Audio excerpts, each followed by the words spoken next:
स्वागत है। पर्यटन की रोमांच से भरपूर गतिविधियों को लेकर राजस्थान पर्यटन निगम ने तमाम तैयारियां पूरी कर ली है। एडवेंचर टूरिज्म के नए हब के तौर पर राजस्थान के प्रमुख शहरों में heli tourism, hot air balloon, sky diving, paragliding जैसी और डेजर्ट सफारी जैसी रोमांचकारी गतिविधियों को अब शुरू किया जाएगा। देखिए खास रिपोर्ट।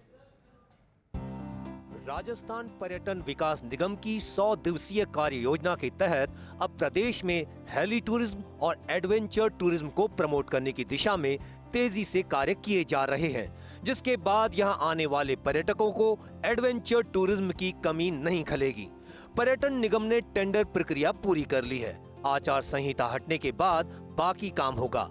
मतलब ये कि अब जल्द ही धरातल पर काम शुरू होगा। एडवेंचर टूरिज्म के लिए जयपुर के साथ जैसलमेर, उदयपुर, माउंट आबू, जोधपुर पर आरटीडीसी फोकस कर रहा है। साथ ही पर्यटन निगम की ओर से टूरिस्ट पैकेज पर भी काम किया जा रहा है।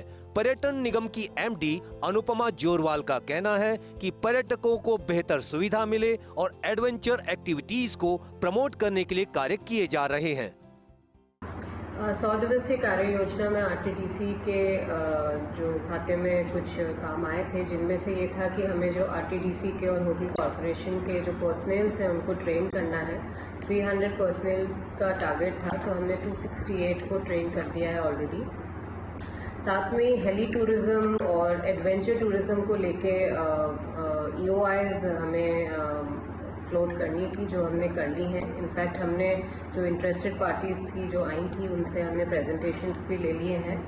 और आगे कोड ऑफ कंडक्ट के बाद किस तरीके से हमें जाना है, तो डिपार्टमेंट की जो भी इसमें डायरेक्शंस होते हैं उसके अनुरूप हम आगे बढ़ेंगे।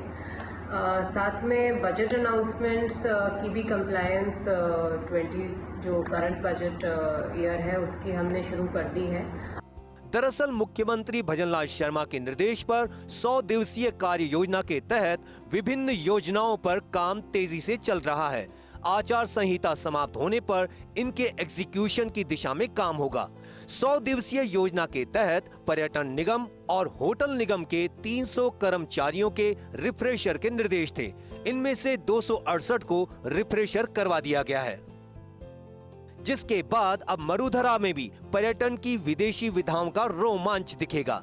Heli tourism, hot air balloon, sky diving, paragliding और अन्य एक्टिविटी होगी।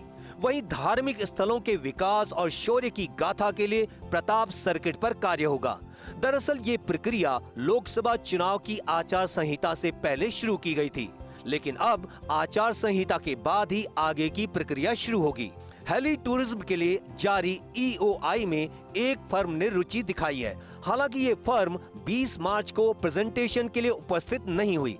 अब आचार संहिता के बाद एक और मौका दिया जाएगा। वहीं hot air balloon, sky diving और दूसरी एडवेंचर एक्टिविटी के लिए 5 फर्म ने रुचि दिखाई।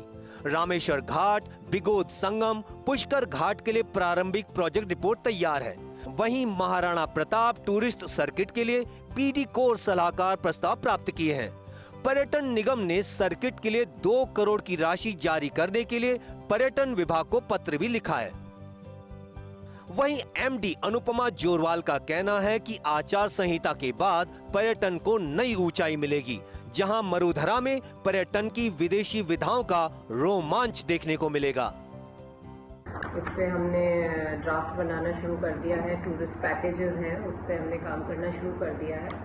और बाकी जो बजट अनाउंसमेंट्स हैं उसके कोड ऑफ कंडक्ट के बाद जो टेंडर्स वगैरह लगने हैं वो लग के हम लोग काम शुरू कर देंगे। राजस्थान में पर्यटकों की आवक 18 करोड़ के पार पहुंच गई है। चालू वर्ष में इस संख्या में और इजाफा होगा। ऐसे में पर्यटन निगम द्वारा प्रदेश में हेली टूरिज्म सहित एडवेंचर पर्यटन की नई विधाओं को शुरू करने से पर्यटकों को नए रोमांच का अनुभव होगा। इससे पर्यटन निगम का राजस्व भी बढ़ेगा और पर्यटकों की संख्या भी। Nirmal Tiwari, first India news, Jaipur.